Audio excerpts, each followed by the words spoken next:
Hello students, welcome to the channel.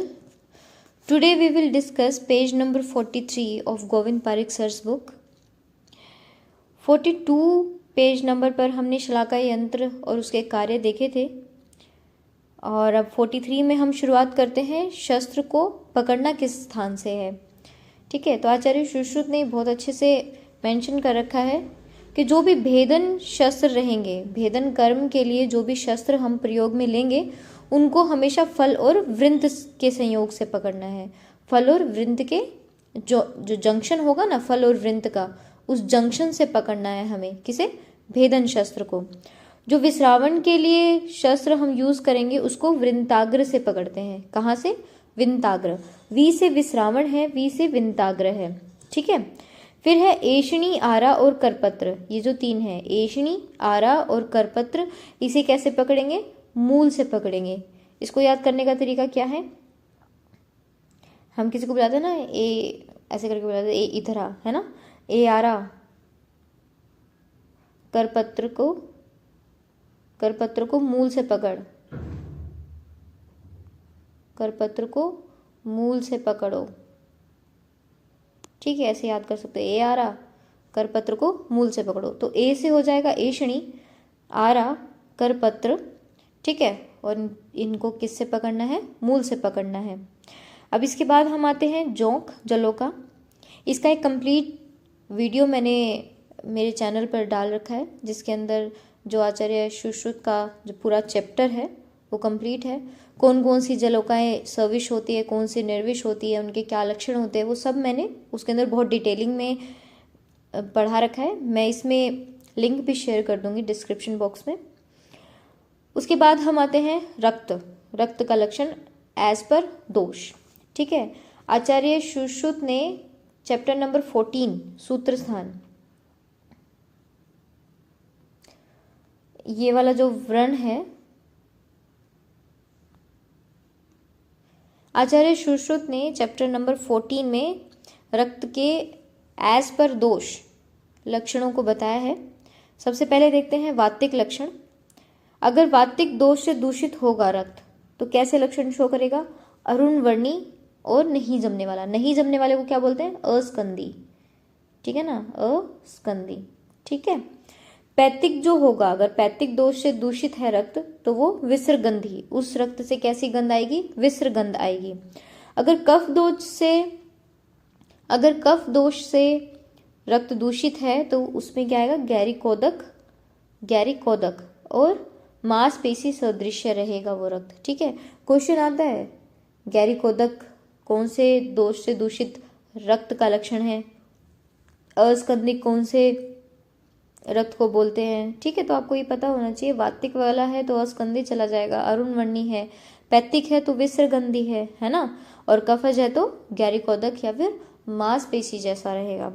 अगर सन्निपातिक दोष से रक्त दूषित है तो वो कांजी के समान रहेगा। कैसा होगा? कांजी के जैसा होगा। और रक्त अगर रक्त दोष से ही दूषित है तो पित्त जैसे तो लक्षण मिलेंगे उसमें, लेकिन ये थोड़ा अधिक काला होगा। ठीक है ना, तो ये हो गए दोषानुसार रक्त के लक्षण। अब हम आते हैं कर्ण वेदन। कर्ण वेदन का एक पूरा चैप्टर आचार्य सुश्रुत ने दिया है। वहां पर उन्होंने बताया है कि 3 ऐसी सिराएं हैं जिनको आघात नहीं करना चाहिए, उनके ऊपर आपको किसी भी टाइप का पंचर आदि या वेदन आदि नहीं करना है। वो 3 कौन सी है? कमला, कमला, क से कलिका, म से मरमरिका और ल से लोहिता। ठीक है, कलिका, मरमरिका और लोहिता, ये देखो ये 3 है, कलिका, मरमरिका और लोहितिका। अब मान लो कि इन तीनों शिराओं का बाय चांस या गलती से क्या हो जाए? वेदन हो जाए, आघात लग जाए, तो क्या लक्षण होंगे? सबसे पहले है कलिका।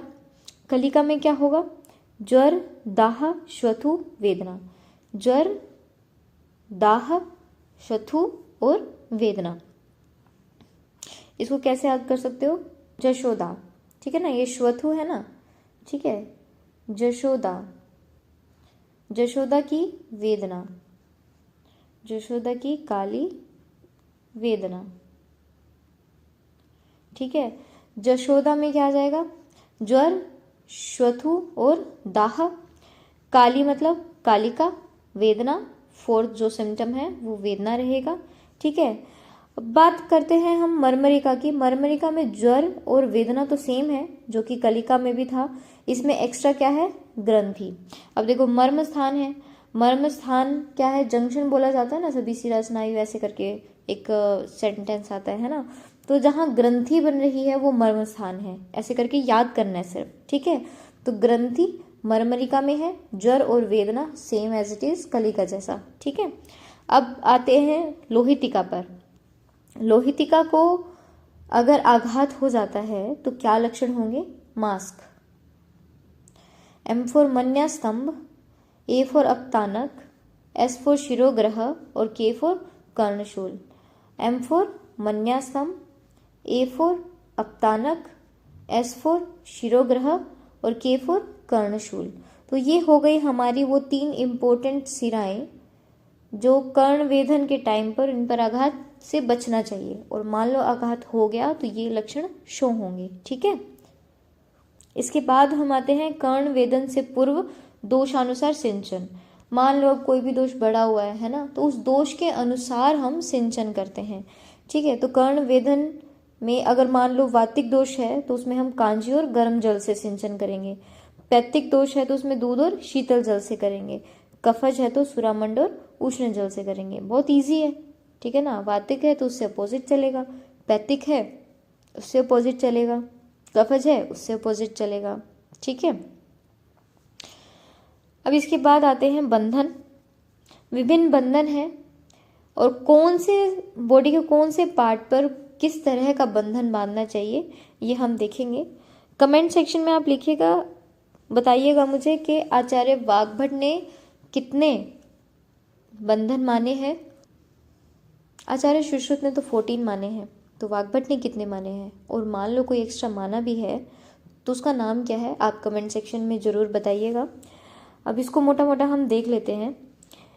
मान लो अगर हमें उंगली और उंगली पर्व पर बंधन बांधना है तो उस बंधन को क्या बोलेंगे, कोश बंध। क्या बोलेंगे, कोश। कोश जैसे हम ऐसा सोच के चले, जैसे कोश क्या होता है, शब्दकोश क्या होता है, जिसमें शब्दों का भंडार हो, है ना। तो ऐसे कोश मतलब खजाना। खजाना को ओपन करने के लिए फिंगरप्रिंट चाहिए, है ना। तो उंगली, उंगली के पर्व, ऐसे करके आप याद कर सकते हो। तो कोश बंध के लिए उंगली या उंगली के पर्व पर कैसा बांधना है, हमें कोश बंधन बांधना है। नेक्स्ट है दाम बंध, ठीक है, वो है संबाधांग।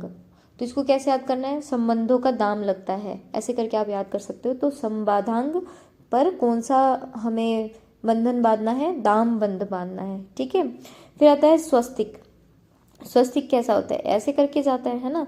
तो हमें इसी तरह के ऑर्गन्स पर बांधना है जिसको हम स्वस्तिक के रूप में बांध सकें। जैसे संधि हो गया, है ना, ऐसे क्रॉस क्रिसक्रॉस चलेगा। कूर्चक है, भ्रू है, स्तन है, कर्ण तल है, इन सभी पर हमें कैसा बंधन बांधना है, स्वस्तिक बंधन बांधना है, ठीक है। उसके बाद हम आते हैं अनुवेलित।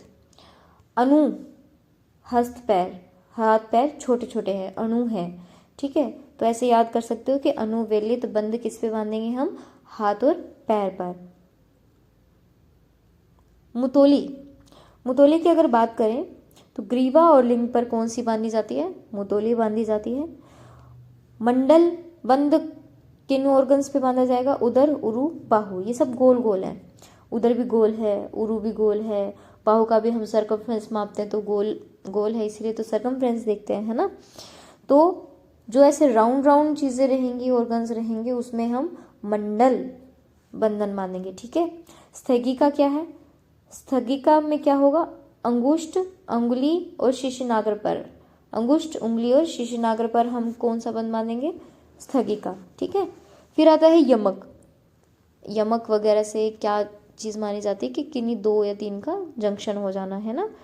तो फिर ऐसे ही इसका नाम है कि संयुक्त व्रण अगर है तो उसमें हमें कौन सा बंध बांधना है, यमक बंध बांधना है, ठीक है। हनु, शंख और गंड पर हमें क्या बांधना है, खटवा।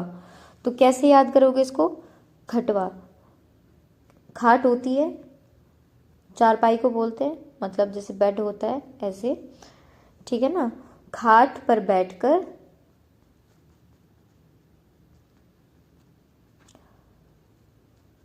शंख बजाकर हनु और गंड से मुस्कुराना।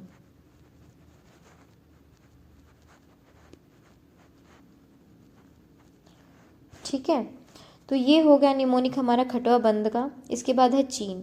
अब जैसे चीनी भाई हैं, उनका कैसी आंखें हैं, एकदम हम कहते हैं ना इसकी तो चीनी आंखें हैं, है ना। तो ऐसे बस ये याद रख लेना है कि चीनी की आंखें होती हैं। नेत्र और अपांग पर चीन बंद हमें बांधना चाहिए। पीठ, उदर, छाती पर बंद बांधना चाहिए। सिर पर वित्तान, ठोडी, नासा, ओष्ठ और बस्ती, इन पर गोफणा। गोफणा क्या होता है, जैसे आपने देखा होगा कि जो गाय का बछड़ा या बछड़ी होती है ना, उनको कई बार मिट्टी खाने की आदत हो जाती है, तो हम क्या लगाते हैं, उसको छिक्का लगाते हैं, है ना। तो वो गोफणा ही है एक तरीके से। ठोडी, नासा, ओष्ठ और बस्ती, तो हमें कौन सा बंधन बांधना है, गोफणा। ठीक है, फिर आता है पंचांगी। पंचांगी बंध किस पे बांधना है, ऊर्ध्व जत्रुगत पर। और उत्संग किस पे बांधना है, बाहु पर। ठीक है, ये भी किसने बोला है, वाग्भट ने बोला है। ठीक है, तो ये हो गया हमारा बंधन के बारे में, पेज नंबर 42, और थोड़ा सा पार्ट 43 का हमने इसी लेक्चर में निपटा दिया है। ठीक है, थैंक्स फॉर वॉचिंग।